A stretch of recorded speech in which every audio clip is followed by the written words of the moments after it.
Alright everybody, now we ain't got no time for an introduction, so let's get right into it. Now it's 11:30 at night, so I'm ready to call it a second day of free agency. And today wasn't as crazy as yesterday was, where it was still full of moves, and we're gonna break every single one down. Now, the first one I'm gonna start with is the Andre Iguodala trade from Golden State to Memphis. Now, Golden State did have to make this trade to clear up some cap space, which makes sense. However, I do not understand why they felt the need of giving up 3 first-round picks as well as Iggy just for him to go to a team where he's more than likely not going to stay. If I'm him, I'm asking for a buyout. I go to a better, more contending team, maybe even a team where I can start. And if I can't start, you can go to a team like the Lakers or a team like the Clippers, where your services aren't only needed, but they will be appreciated. As for the Grizzlies, they really didn't get anything special here. They're gonna get a veteran player that they're probably gonna have to buy out. But the 3 first-round picks are good. They're a team that will take some time rebuilding, and even though they're 5, 6, and 7 years from now, they're gonna be useful. You never know where the Warriors are gonna be 7 years from now. So, more picks, more assets that you can move if the picks become obsolete, or if they're not, if they're actually good picks, that means good players that you're gonna get. So a really good move for them. The next move was Bobby Portis going to the Knicks on a 2-year, $31 million contract. Now, alongside the Taj Gibson and Julius Randle signing, I do not understand the fit of Bobby Portis in the Knicks. I do not see how they're gonna use him. I do not see how Bobby Portis is going to be used in the Knicks, why they felt the need of paying him this money. I also don't see why he personally believed that this was the best move for him as a player and as a brand to move to New York, to a city where they already have power forward, they already have bigs that they can use. I just don't understand why he made this decision. Maybe he believes he can play the center position. Maybe he'll start over Gibson, because Randall's definitely the one that's going to be starting. So I don't understand what he believes he's doing here. Now the Knicks, they probably believe, we are set in big man depth. We're set with big man depth.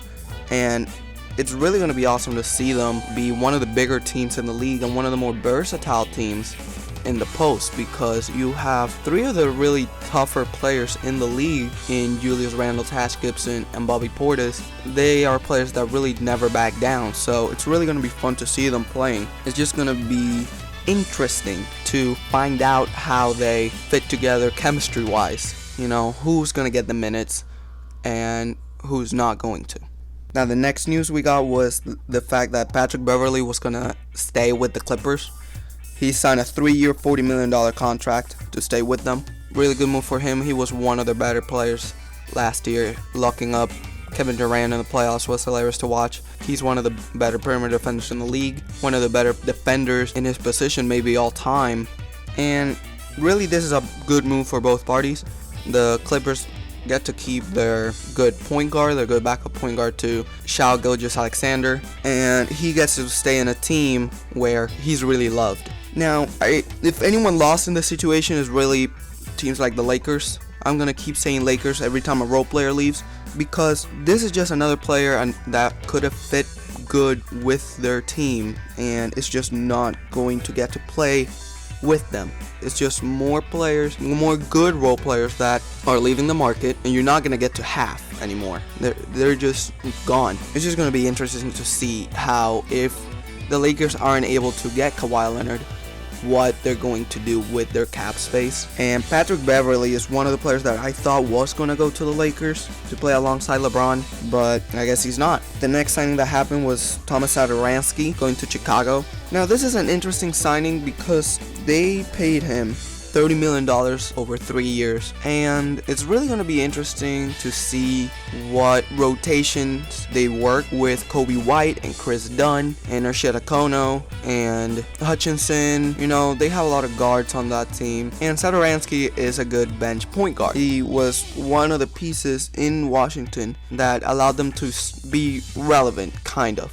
He was actually a really good point guard for them. I don't believe he's a starting caliber point guard. I wouldn't start him alongside LaVine. I wouldn't start him over Kobe White, but he's a good point guard. I would not have paid him $10 million. I do not believe that you should have to pay a veteran point guard $10 million to come play for your team off the bench when you already have a Chris Dunn. But if you believe Satoransky is going to be that player to teach Chris Dunn and Kobe White the ropes, then it's probably a good pickup. Now, if Satoransky doesn't want to be the teaching type player, it's probably not for the best. Another Knicks move, the Knicks keep signing people. They get Wayne Ellington on a 2-year, $60 million deal. Now, Wayne Ellington, since he went to the three-point contest, he hasn't really been much of anything. His three-point marksmanship wasn't as elite this year as it was in years prior, but he's still one of the better catch-and-shoot players in the league.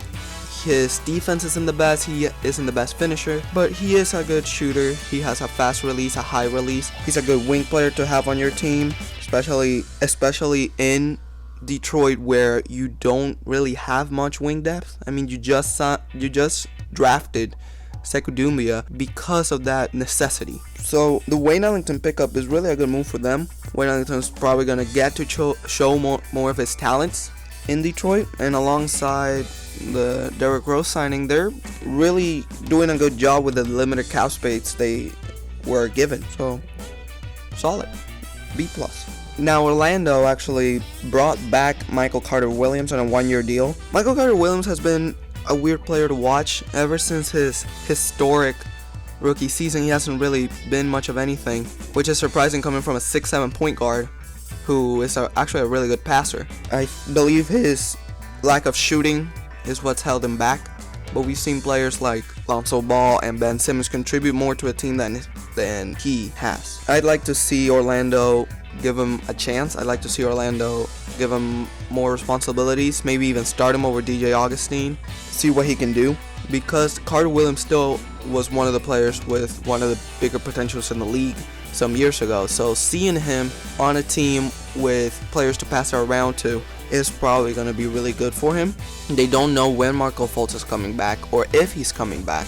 DJ Augustine really isn't the best starting point guard, and we haven't been able to see Michael Carter-Williams back in that number one option type flow since his rookie season. So it's really going to be fun to see what they do with him next year. Now, this was probably one of the bigger announcements of the night, with Seth Curry agreeing to go back to the Dallas Mavericks for 4 years and $32 million. I like this pickup for the Mavericks. He is a player that was actually really good for them. When he played there, he was one of the more important pieces in the Trailblazers playoff run. He proved that he isn't just Steph Curry's younger brother. He's actually a really solid player. He's, in my opinion, a starting caliber shooting guard. Now, seeing him in Dallas is going to be interesting. I think I did believe that they needed a shooting guard. I don't think an undersized shooting guard such as Seth Curry is the answer. I would have gone with a small forward so that you can play Luka Doncic at the 2. But the Seth Curry pickup is actually a really good one because it is a player that Luka Doncic can pass it to. He's a player that Porzingis can pass it to out of the post. He's a player that he's just a really good, he's going to be really good beside Jalen Brunson in the backcourt. And just, he's a great catch and shoot 3-point shooter. He's amazing at making his own shot. He's a really good defender. It's just going to be fun to see him back in a Dallas Mavericks jersey.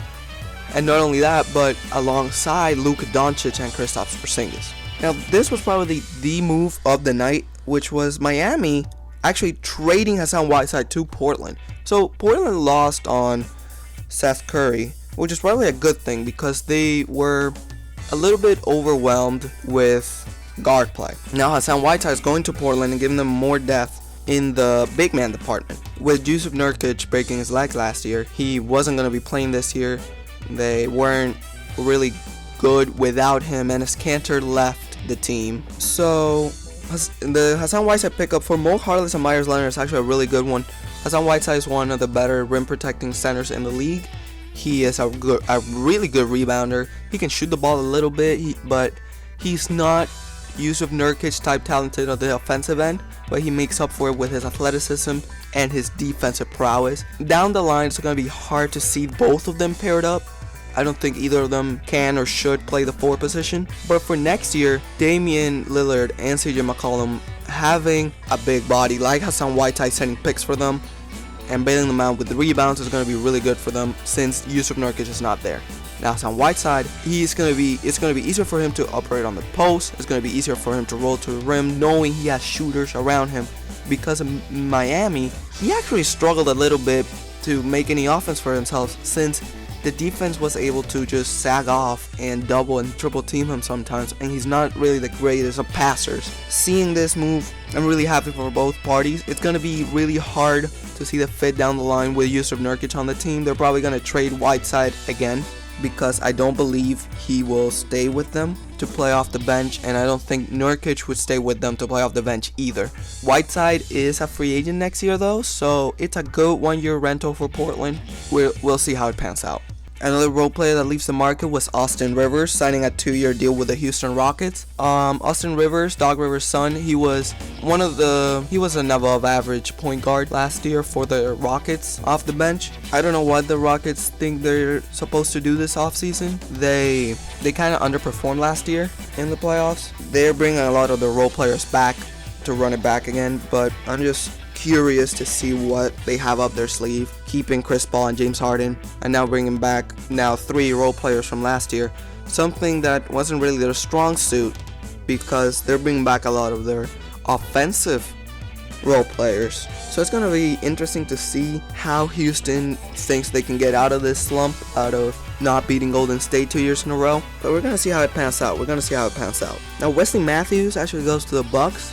Not the best of replacements for Malcolm Brogdon, but he's a bigger shooting guard.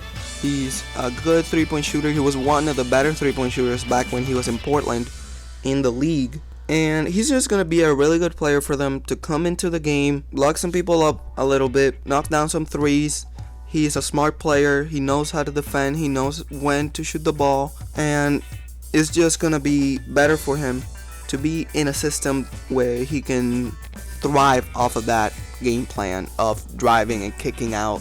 I personally don't believe that's the best game plan in the world, but as long as you have the players for it, who knows, maybe you can go really far with it. Now, Frank Kaminsky was the next player to get announced with a deal. He agreed to a 2-year, $10 million deal with the Suns. A lot of people make fun of Frank Kaminsky.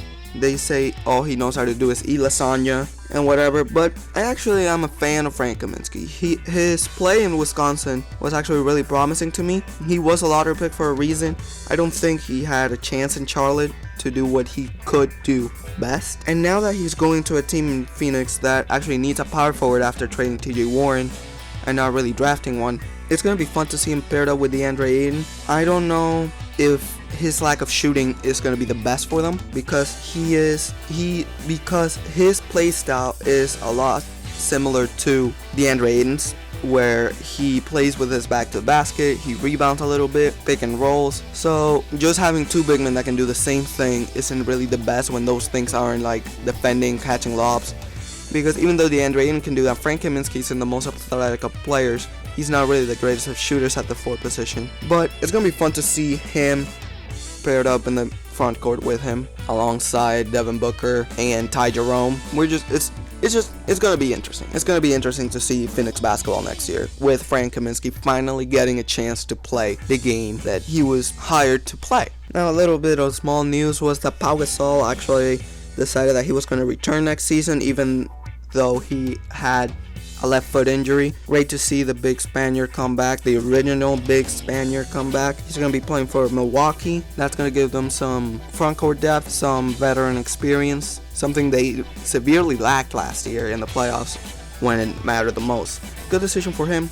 Good decision for the Bucks to stay with him, not waive him or anything. It's going to be fun to watch. The Warriors were able to keep Kevin Looney for 3 years, $50 million. Now, this is a move that was probably really obvious from the beginning. The Warriors were a team that really lacked front court depth last year, and they really needed it. They were a team that really needed Kevin Looney's presence in the paint. They were a team that really needed his athleticism and his rim protection. And I think they're getting a steal here for only $5 million a year. What's interesting to me is how these role players are just going off the market over and over again after a team that basically with only role players won the championship. A lot of them are going back to their own teams, and the Lakers are still waiting on Kawhi Leonard. they were also a candidate for getting Kevon Looney. I thought he was going to be a good fit for them, alongside Anthony Davis and LeBron James. He's a good rim protector. He runs the floor well. He would have been good there, but he's gonna get his minutes in Golden State. He's gonna get his money in Golden State. Good decision for him to stay. Good decision for Golden State to come back. Bad decision for any team, especially the Lakers, that needed depth, especially big men, and didn't try to bring him into their squad. Isaiah Thomas was the next player to get signed. He agreed to a 1-year deal with the Washington Wizards. Now, with Satoransky leaving and John Wall being out with an injury, this is probably as good as it gets for them, with some of the better point guards in the market leaving. One of the bigger takeaways like Ricky Rubio, Austin Rivers, Patrick Beverley. Isaiah Thomas isn't the worst player in the world to bring in, but after his hip surgery, he really hasn't been the same. Isaiah Thomas has been a good player since his rookie year. Really, he has been really underappreciated and underrated since his rookie year in Sacramento. But after that hip injury in Boston, he just hasn't been the same. And we were able to see that when he tried to play in Cleveland, in Los Angeles, and last year in Denver. I don't know how big of an impact a 5'9" point guard who can't do anything on the offensive end anymore, really, and was always a liability defensively because he's 5'9". As good as it gets for them, not the best pickup in the world, but they really didn't have a choice. They couldn't have done any better. So just a good job with the cards you were dealt with. As for Isaiah Thomas, I think just getting signed to the first team you were called to was the best choice for you. It's going to be really hard for you to find a job when you're not a good offensive player at your size. So get your money, go play some minutes. They have no point guard, so you have no problem there. And yeah, so that was it for today. There weren't many moves that were made today. Other than those, now I want to touch on some that I missed out from yesterday. Actually, Derek Favors got traded to the Pelicans. Derek Favors was one of the more underrated players last year, putting up numbers like 12, 7, and 1 on 58% shooting. He was playing behind Donovan Mitchell, Jay Crowder, Rudy Gobert. He wasn't really appreciated by his team, and the fans weren't really seeing him either. I believe he's going to be able to come into the Pelicans roster and really make a difference. He's going to be a really good player for Zion to learn from, and it just gives them that last piece in their starting lineup that they needed. Now, you could play Derek Favors, you could play Jackson Hayes as your starting center. It really doesn't matter. He's going to be a really good player for you to just come in and make a difference in the paint, whether it's on the offensive end or the defensive end. I know his numbers don't really say much of anything, but if you watch Derek Favors play, you know the guy knows how to play basketball. And he's one of the better shooters at his position, even though it's only 22% from 3. It's better than someone like Jackson Hayes is going to do, especially in year 1. He's not your typical center. He's not the best rim protector, which is the reasoning I would give for you to start Jackson Hayes over him, but you already have Zion Williamson. You have liberty to play your squad however you like, whether you start him or not. Derek Favors is a great pickup for you. Utah, I don't know why you did this. I don't know why Utah would trade Derek Favors for only 2 second-round picks. I think they kind of got robbed here. And even though he's been in the league for a short time, he's only 27. So the guy's stepping into his prime, and he's going to be really good for the Pelicans again. I don't understand why the Jazz did this. Maybe they're trying to clear up cap. So just overall great pickup for the Pelicans. And really, that's all that there is to talk about today. There wasn't any really big moves that happened other than the ones I talked about, like Hassan Whiteside and Derek Favors. Those were really the biggest moves of the night. We're just waiting on Kawhi Leonard to decide what he's going to do, what the Lakers are going to do. There are still some good role players in the market like Danny Green that don't have a destination yet. So I'm really happy that you guys stuck with me this long. Subscribe, comment what you think's happening, comment your thoughts about what you think's going to happen, and come back for day 3 tomorrow. See ya.